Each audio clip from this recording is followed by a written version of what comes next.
Para determinar la base imponible del IRPF, debiéramos de ver algo sobre los regímenes especiales, la imputación y la atribución de rentas. Es algo muy discutido que por tener una segunda vivienda a disposición de los titulares haya que tributar o que esto constituya renta. Aquí nos dice el artículo 6.2 que junto a los rendimientos que hemos visto hasta ahora, un tercer componente de la renta del contribuyente está constituido por las imputaciones establecidas por la ley. Y aquí se justifica un poco al decir que con eso, con tributar por esas rentas presuntas, se va a lograr la plena identificación entre base imponible y capacidad económica del contribuyente.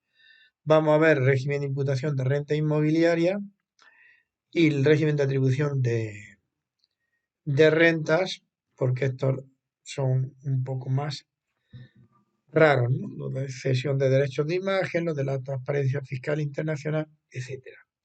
Los rendimientos de rentas inmobiliarias, artículo 85 de la ley, nos dice que para poder imputar este tipo de rentas se debe tratar de inmuebles urbanos calificados como tales en la ley del catastro, que no generen rendimientos de capital, porque si no tributaría por esto, ¿no? Por rendimiento de capital inmobiliario, y que no constituyan la vivienda del contribuyente, lo que quiere decir que la vivienda habitual queda excluida de este tipo de tributación.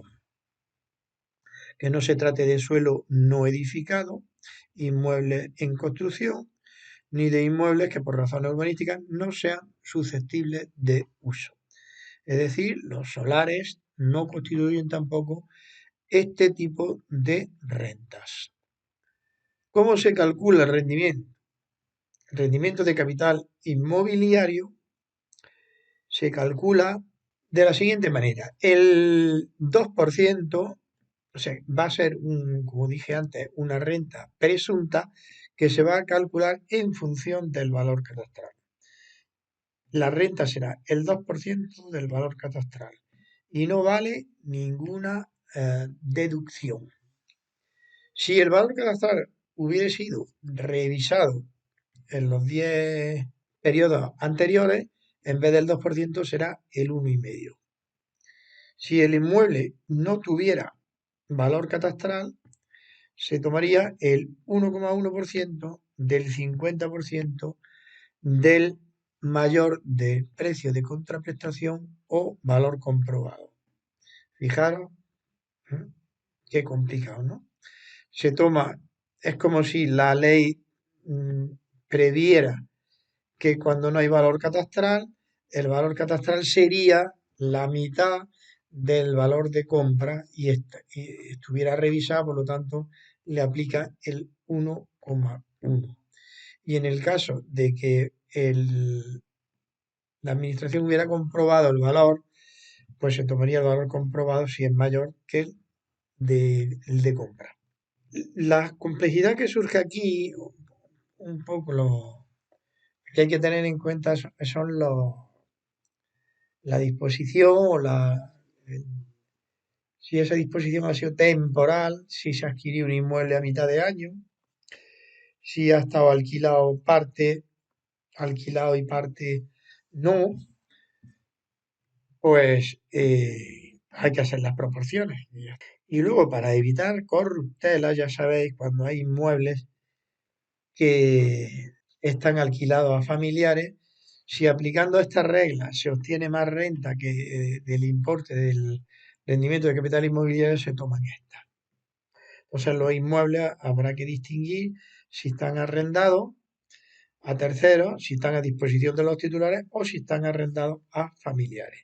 Si están arrendados a terceros, rendimiento de capital inmobiliario. Si están a disposición de los titulares, imputación de rendimiento. Y si a familiares, mayor de los. En cuanto a comunidades de bienes y demás, cuando tienen, sería imputación régimen de atribución de rentas, pues sería para herencias yacentes, comunidades de bienes, entidades sin personalidad jurídica. Y la regla general aquí sí es que la renta, imaginaros una comunidad de bienes de dos hermanos que tienen arrendado un piso o un local, pues la manera de determinar el rendimiento sería ingresos menos gastos. Lo único, y luego se le atribuye, pues si es al 50% cada uno. Si no procede, si estuviera alquilado para vivienda habitual, no procede la reducción del 60% que tienen las personas físicas que alquilan inmuebles destinados a vivienda habitual, ni tampoco la reducción del 30% si los rendimientos se hubieran generado en un periodo superior a los 2 años.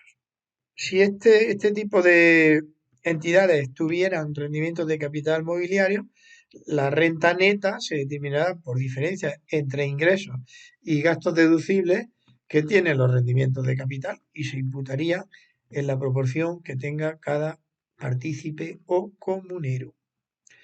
Si hubiera actividades económicas, que ya cada vez es más complicado porque las entidades de este tipo no se están admitiendo y están tributando en todo caso por el impuesto de sociedades. En fin, y las demás, si hubiera ganancias patrimoniales atribuibles también a estas personas, pues se determinan por las reglas de las ganancias y pérdidas patrimoniales para personas físicas. Y yo creo que con esto pues tendríamos una idea aproximada, o por lo menos sabríamos movernos para calcular la base imponible, bien sea por distintos componentes de la renta, rendimientos de trabajo, rendimientos de capital, ya sea mobiliario o inmobiliario, rendimientos de actividades económicas, ganancias o pérdidas patrimoniales e imputación de rendimientos. Hay que distinguir qué parte va a la base imponible general y qué parte va a la base imponible del ahorro. Y a partir de ahí, pues tendríamos que estudiar el cálculo de las cuotas, las deducciones, las reducciones a la base, el mínimo personal y familiar, las deducciones ya en cuota. ¿Mm? Y eso es todo por hoy.